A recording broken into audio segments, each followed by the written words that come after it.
నమస్తే, welcome to Telugu రాజ్యం. ప్రస్తుతం మనతో పాటు ఉన్నారు కేసీఆర్ స్నేహితులు, మిత్రులు, అదేవిధంగా బీజేపీ సీనియర్ నాయకులు కన్నబోయిన రాజా యాదవ్ గారు. సార్ నమస్తే. నమస్తే. ఇప్పుడు కవిత అంటుంది ఏంటంటే, మా అయ్యను బద్నాం చేశారు, పూర్తిగా మా నాన్న బతుకుని బస్టాండ్ చేశారు, రోడ్డు పాలు చేశారు, అనకొండలే ఉన్నారు మా హరీష్ రావును, సంతోష్ రావే, మా నాన్న ఈ రకంగా బద్నాం చేశారు, కాళేశ్వరంలో పూర్తి స్థాయిలో డబ్బులు మింగింది వాళ్ళే అన్నట్టు కూడా ఆమె మాట్లాడుతుంది. ఏం చెప్తారు మీరు దీనికి? కాళేశ్వరం అప్పుడు వీళ్ళ తండ్రే ముఖ్యమంత్రి ఇరిగేషన్ మంత్రి. ఈ విషయం షేటర్గా పొడ్డాట మొగని పెళ్ళిపోయిందట. దాని మొగందే పెళ్ళి. ఈమె కూడా చీర కట్టుకొని పోయింది. పెళ్ళి వల్ల అవుతుందంటే దాని భర్తది. అట్లనే కేసీఆర్ అన్నాడు వీళ్ళ తండ్రే ఇరిగేషన్ మంత్రి. మరి ఆమె డేట్లు గీట్లు చూసి మాట్లాడుతుందా చూడక మాట్లాడుతుందో తెలియదు. ముఖ్యమంత్రి, బాధ్యతాయుతమైన ముఖ్యమంత్రి, తెలంగాణ ఇష్యూల తెలంగాణ ముఖ్యమంత్రి ప్రతి విషయం ఆయనే అన్నాడు. కాళేశ్వరం నా కష్టం, నిపుణుల సలహా మేరకని ఎన్నడూ చెప్పలే కేసీఆర్ గారు. నిపుణుల సలహా మేరకు నేను ప్రాజెక్టు కట్టినాను ఎన్నడూ చెప్పలే.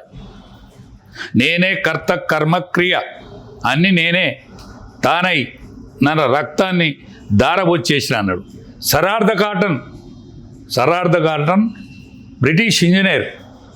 ఆనాడు వాహనాలు లేకుండే, గుర్రం మీద తిరిగి సరార్థ కాటన్ ప్రాజెక్టును కట్టడం జరిగింది. ఆనాడు నేను గుర్రం మీద తిరిగిన, నేను చెట్టు నీడ కలిసిపోయి పన్నా అని కాటన్ చెప్పలే. కానీ ఈయన చెప్పిండు, ఇంజనీర్ల సలహా మేరకు, వాళ్ళ ఆలోచన మేరకు నేను నానా తంటాలు పడి కట్టినా అని చెప్పలే. కాళేశ్వరం కార్పొరేషన్ ఏర్పాటు చేసిండు. కాళేశ్వరానికి సపరేటు నిధులు తక్కువ మెత్తికి వచ్చే అవకాశం ఉన్న కాళేశ్వరం కార్పొరేషన్ ఏర్పాటు చేసింది ఎవరు? కేసీఆర్ గారు కాదా?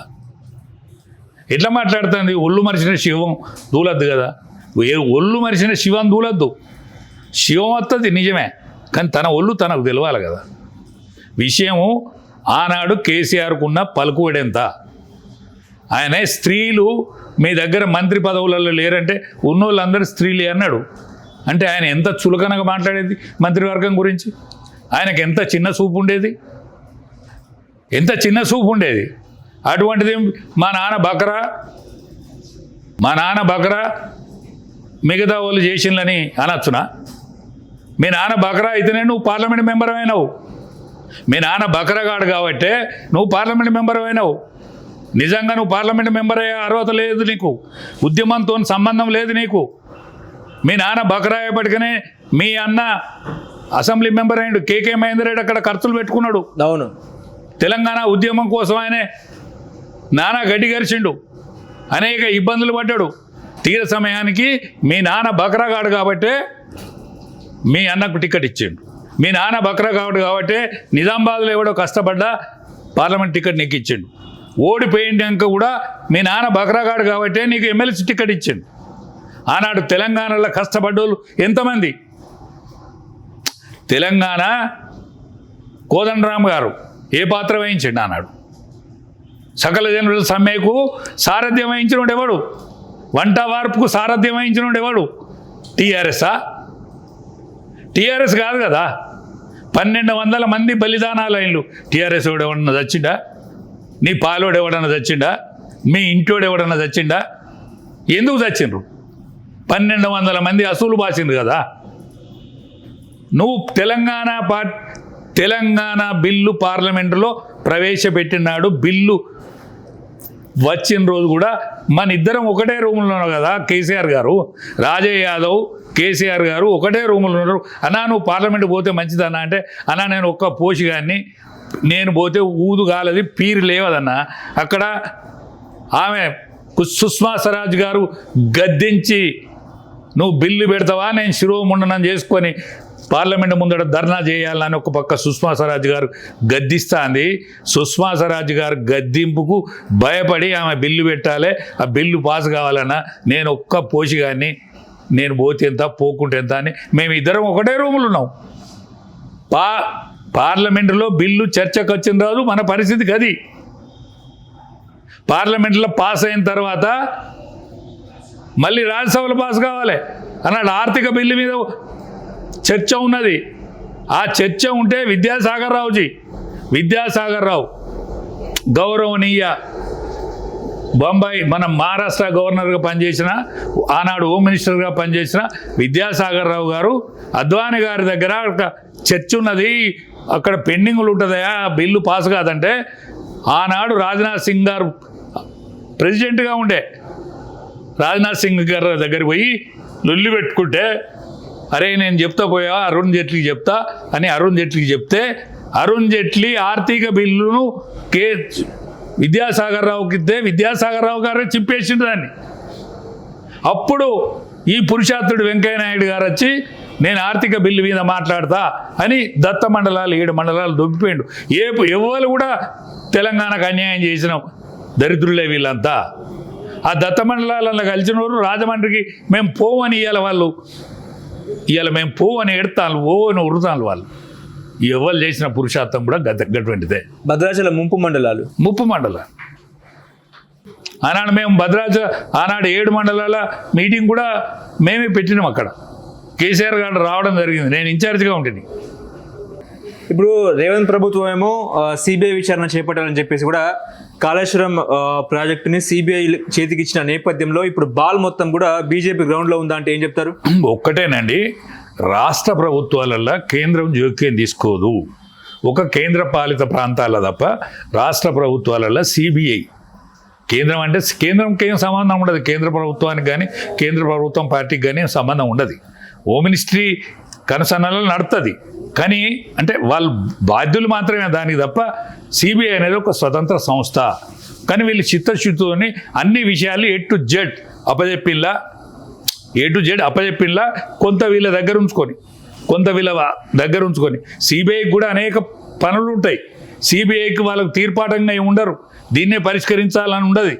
ఎందుకంటే వీళ్ళే ఇక్కడున్న పోలీసు యంత్రాంగం, ఇక్కడున్న సిబిఐకి ఉండాల్సిన లక్షణాలన్నీ లాంఛనాలన్నీ కేంద్ర రాష్ట్రంలో కూడా ఉంటాయి. వీళ్ళు అన్ని విధాలు సహకరించినప్పుడు మాత్రమే కేంద్రం దానికి పరిపూర్ణంగా పని పూర్తి చేస్తుంది. వీళ్ళు చిత్తశుద్ధితో ఉండాలి, వాళ్ళు చిత్తశుద్ధితో ఉండాలి. ఇద్దరు చిత్తశుద్ధితో ఉంటే ఎవడైతే పొరపాటు చేసిండో వానికి శిక్ష పడుతుంది.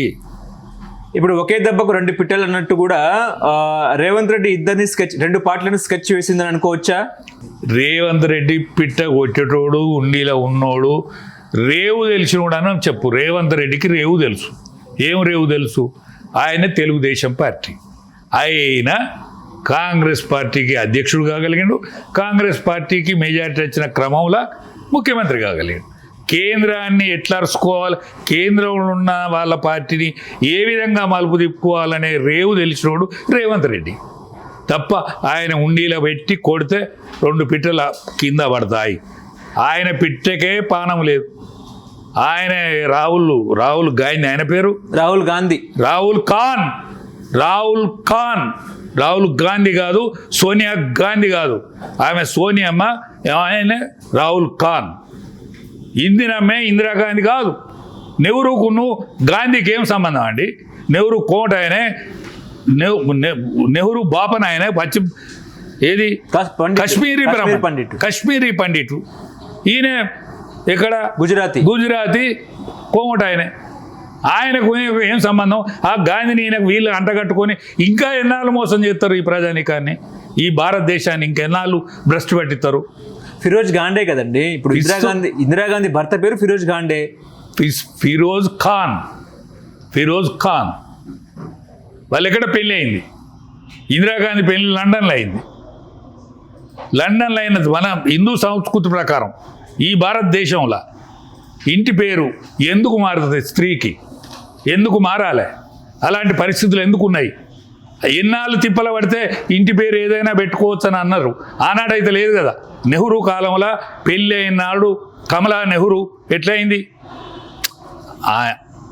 ఆయన కమలను పెళ్లి చేసుకుంటే వాళ్ళు కమలా ఇంటి పేరేంది? ఆ పేరే ఎందుకు లేదు? కమలా నెహ్రూ ఎందుకు అయింది? ఇందిరాగాంధీకి పెళ్ళి అయినాక ఇంటి పేరు ఎందుకు మారలేదు? ఇంకా రాహుల్ దంకా ఎందుకున్నది? రాహుల్ ఎవల కడుపులో పుట్టిండు? ఇవన్నీ యోచన వద్దండి భారతదేశంలో ఉన్న పౌరులకు.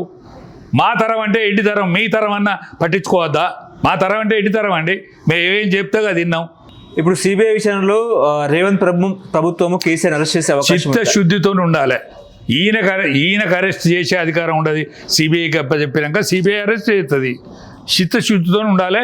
వాళ్ళు ఏ పని అడిగితే, ఏ కాగితం అడిగితే ఆ కాగితం అందియాలి. వాళ్ళు ఏది ప్రశ్నిస్తే వాళ్ళు అది అందియాలి. ఒకవేళ వాళ్ళని అరెస్ట్ చేయాలనే చట్టంలో కనుక ఉంటే ఖచ్చితంగా అరెస్ట్ చేస్తారు. ఎందుకు అరెస్ట్ కాలే? ఇవాళ ఇదివరకు అయినా ముఖ్యమంత్రులు అరెస్ట్ అయింది కదా. ఇవాళ ఇప్పుడు మన టెలిఫోన్ దానిలో మన ఇక్కడ కర్ణాటకలో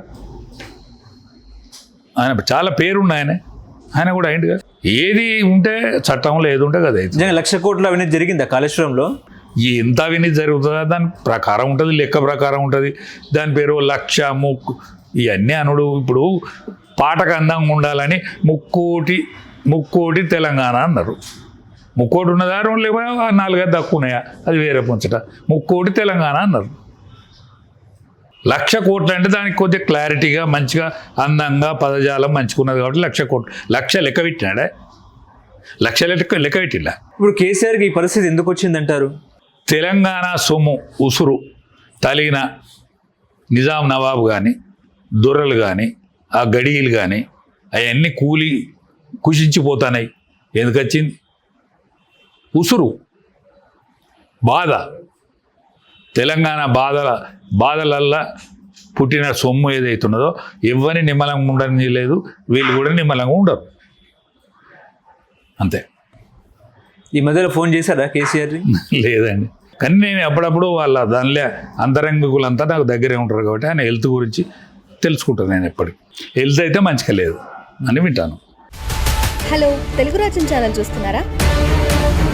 సామాజిక రాజకీయ జీవన చిత్రణే తెలుగు రాజ్యం. అతిశయోక్తులు అసత్యాలు ఉండవు. రాజకీయ కోణం కాదు, ప్రజా కోణమే కొలబద్ద. తెలుగు రాజ్యం వీక్షణ మీ ఉత్తమ అభిరుచికి నిదర్శనం.